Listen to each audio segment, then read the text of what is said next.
ที่เราจะได้มัดเข่าพี่น้อยก็คือที่เห็นมาพี่น้อยจากคลิปที่แล้วหรือว่าปีที่ผ่านมาหน่อยบาราไตก็ได้มัดเข่าเป็นมัดน้อยพี่น้อยแต่มาปีนี้ก็สิได้ลองมัด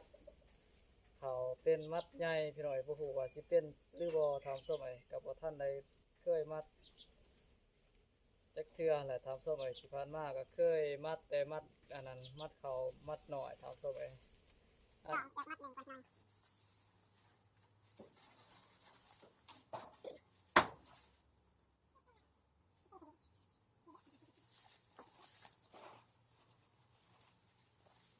สีก่อนหน่อยดูว่าสีเป็นหรือเปล่าครับ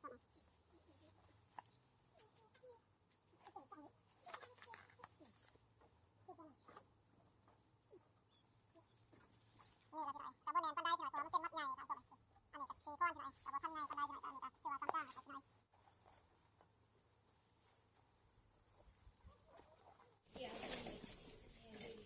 สบายดีพ่อแม่พี่น้อง FC เบิร์ดสุขุสุขคนพี่น้อยมื้อนี้ก็เป็นมื้อที่พวกเฮาได้ริเริ่มเกี่ยวข้าวหน้าปีพี่น้อยก็เข้าสุกก็โดนแล้วพี่น้อยแต่ว่าเฮาบ่ได้เก็บเกี่ยวเดี๋ยวทำส้มเอง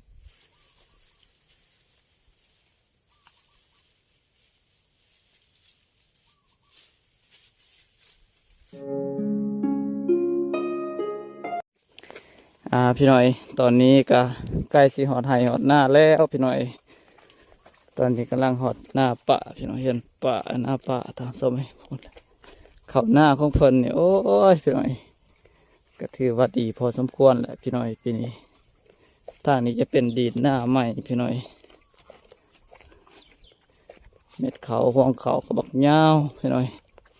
พี่เลยคือที่เห็นทางส้มไหมส่วนหน้าเห่าทางหนาเพื่อแหละทำส้มไหมบ่ฮู้ว่าสิเป็นจังใดพี่น้อย2 มื้อแล้วบ่ได้เมื่อหน้ามื้อนี้ก็สิลองมาบุกเบิกมาเกี่ยวข้าวเบิ่งพี่น้อยว่าสิแดดแท้หรือบ่พี่น้อยข้าวให้ข้าวหน้าก็ก้นจนสิคุจนสิห่วงจนสิหล่นเบิดเลยพี่น้อยฝนแหละทางนั้นทางนาฝนจะเป็นเถียงหน้าพี่น้อย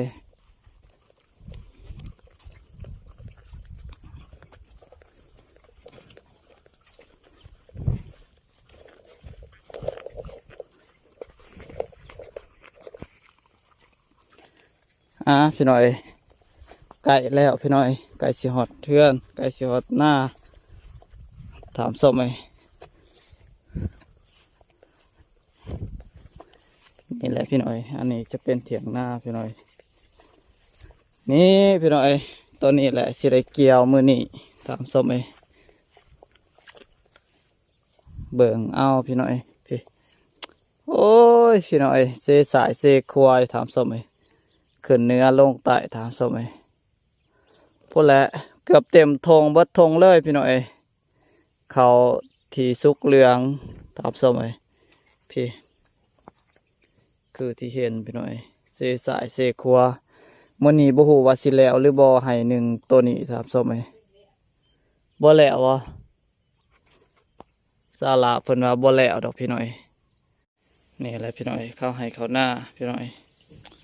สุกเหลืองเต็มทงไห้ทงหน้าพี่น้อยมาทางพี่กระเมียนเบิดพี่น้อย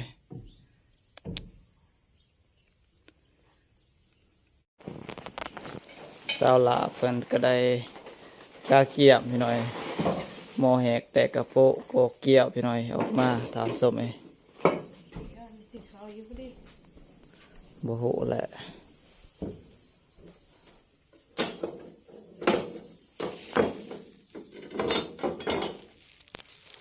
4 คนพี่น้อย4 ดวงพี่น้อยสบายดีพ่อแม่พี่น้อง FC เบิร์ดสุขุสุขคนพี่น้อยมื้อนี้ก็เป็นมื้อที่พวกเฮาได้ริเริ่มเกี่ยวข้าวหน้าปีพี่น้อยก็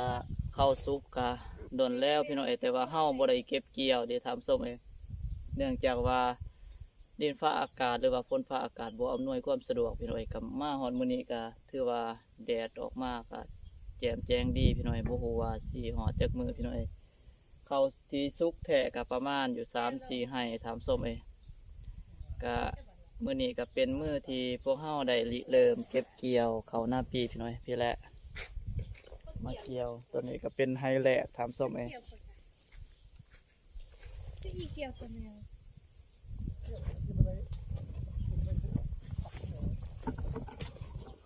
ตัวนี้เราเกี่ยวเลยเหรอ เกี่ยวเลยปลาเน่นั่นมันตีอีเกี่ยวก็เกี่ยวเองไอ้ดอก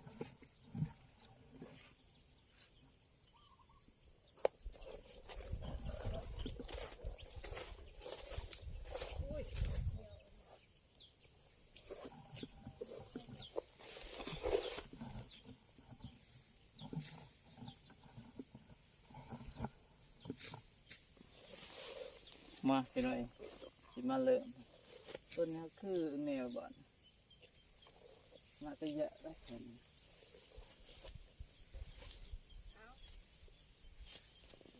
โอ้เกี่ยวกับบ่ท่านในอันนั้นเนาะเกี่ยวก็ยังบ่ท่านในเขาคอ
พี่น้อยมาลุ้นเบิงพี่น้อยว่ามื้อนี้สิแล้วหรือบ่ถามส้มเองให้ตัวนี้ถามส้มเองพี่น้อยได้มาซ้ำนี้ถามส้มเอง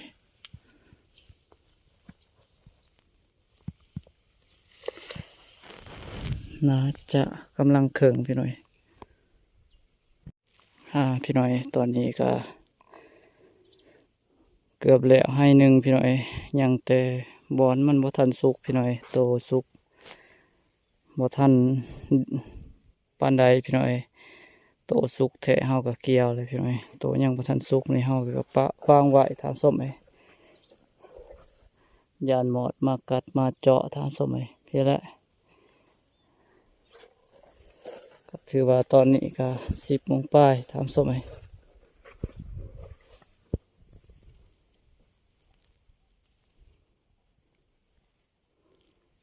บรรยากาศอยู่ทุ่งไร่ทุ่งนาคือเก่าพี่น้อยมาเกี่ยวข้าวให้เขาหน้าพี่น้อยมื้อนี้พุ่นขึ้นมาเลยพี่น้อยสาวหลาเพิ่นพี่น้อย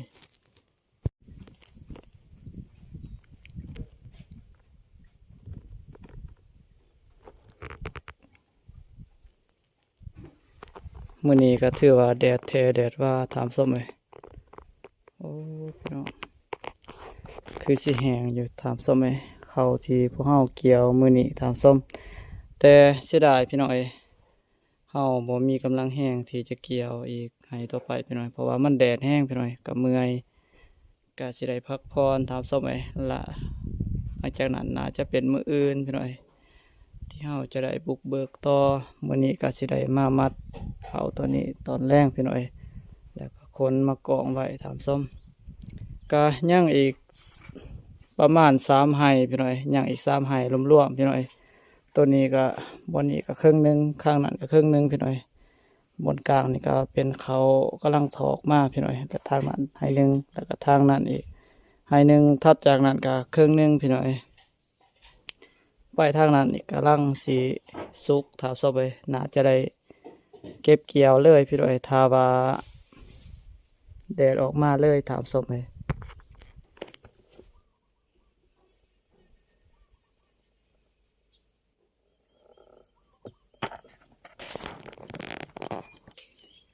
พี่น้อยตอนนี้กำลังสิได้ลงมัดเขาถามส้มเลยพุ่นเลยสาวลาวนอนสันอิ่มบ่ บรรยากาศดีครับพี่น้อยมื้อนี้ก็ถามส้ม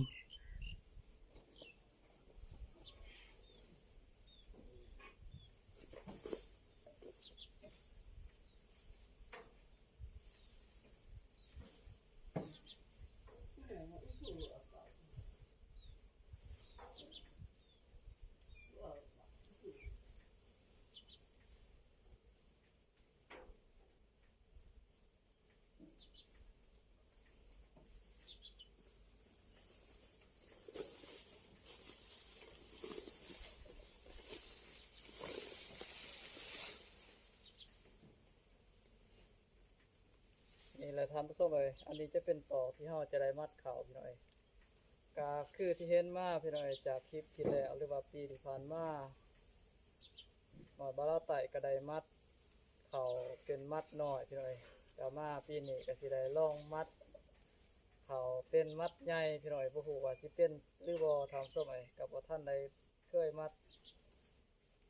จักเทื่อแหละทำส้มไอ้ที่ผ่านมาก็เคยมัดแต่มัดอันนั้นมัดเขามัดน้อยทำส้มไอ้อันนี้ก็ใส่ไม้ไผ่3 ปองพี่น้อยเฮาจะได้มัดเป็นมัดใหญ่พี่น้อยแต่บ่ฮู้ว่าสิเป็นหรือบ่พี่น้อย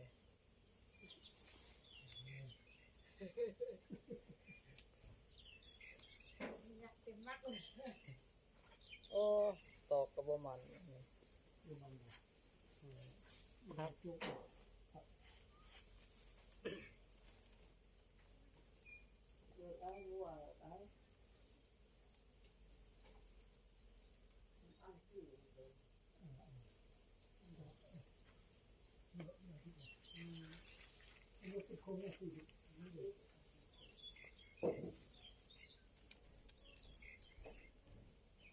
จกให้ดอกเนี่ย เจ้าเพชรหนา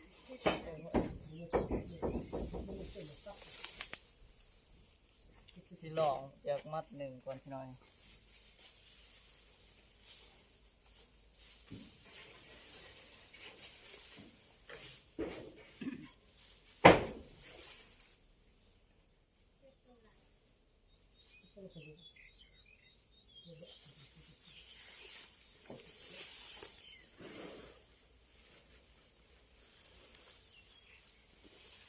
ลองเอาสีฟ้อนก่อนพี่น้อยโอ้โหว่าสีเป็นหรือบ่ถามส้มเอา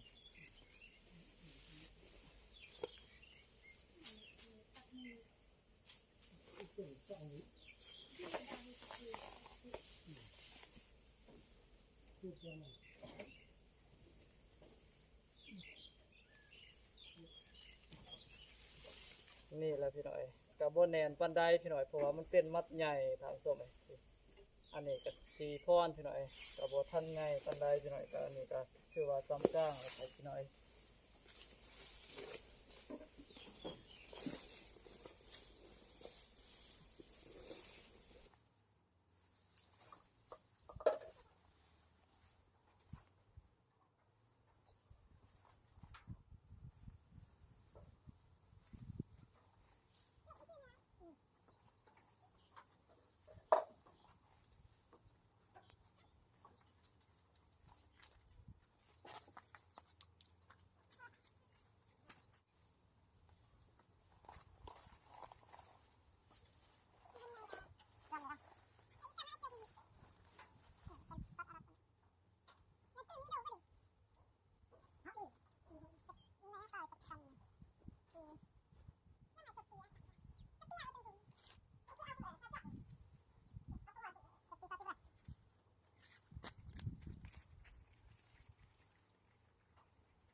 นี่แหละพี่น้อยมัดเป็นได้แต่ซ้ำนี่แหละพี่น้อยง่ายสุดผมบ่ได้พี่น้อยได้ซ้ำนี่หาพรพี่น้อยบ่ไหว้พี่น้องมัดใหญ่บ่ได้ก็คือ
พี่น้อยมื้อนี้ก็เป็นมือที่สองที่พวกเฮาได้เกี่ยวข้าวตามสมัย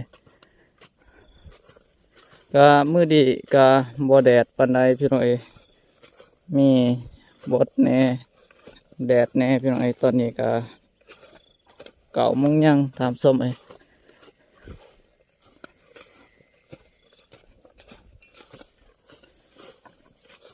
กันแล้วให้หนึ่งพี่น้อยพี่แหละให้ตัวนี้ถามส้มไหมกำลังแล้วให้หน่อยพี่น้อยให้หนึ่งถามส้มไปตัวนี้ก็เกี่ยวว่านี่ถามส้มตัวนี้ก็กำลังสิได้ลงให้ที่สองพี่น้อยนี่แหละพี่น้อยเขาที่สุกแท้พี่น้อยสุกจนสิหล่นแล้วพี่น้อยยังตัวนี้ตัวนั้นยังน้อยเครื่องหนึ่งพี่น้อยแล้วก็ทางนี้รวมๆกันนาจะประมาณยังอีกสองให้ถามส้มเลยนี่แหละเกี่ยวจังได้นี่ฮะไปทางใดนี่ทางใดก็ได้บ่พี่น้อยฝากเข้ามาเป็นกำลังใจให้ในเด้อพี่น้อยมาตากแดดตากลมมื้อนี้พี่น้อย